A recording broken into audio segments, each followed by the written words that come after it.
ஆதியில் ஆண்டவன் இந்த பூமியை படைத்தானே. 29/7/2026 நேசம் சக்தி சுதன் பெண்களுக்கான இலவச தங்கும் இல்லத்தின் தோழியின் பிறந்த நாளை முன்னிட்டு இன்று நமக்கு காலை உணவு வழங்கியுள்ளார்கள். நமது நேசம் சக்தி சதன் இல்லத்தின் சார்பாக தோழிக்கு பிறந்தநாள் வாழ்த்துக்களை தெரிவித்துக் கொள்கிறோம்.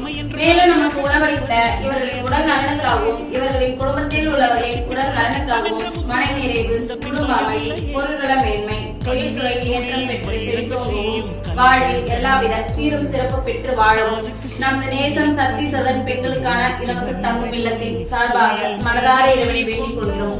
வாழ்க வளமுடன், வாழ்க வளமுடன், வாழ்க வளமுடன், வாழ்க வளமுடன், வாழ்க வளமுடன், வாழ்க வளமுடன். உணவு பிரார்த்தனை. இறைவா, இறைவா, ஒவ்வொரு நாளும் உண்ணும் உணவிற்கு நாங்கள் உண்ணும் உணவிற்கு நன்றி செலுத்துகிறோம், நன்றி செலுத்துகிறோம்.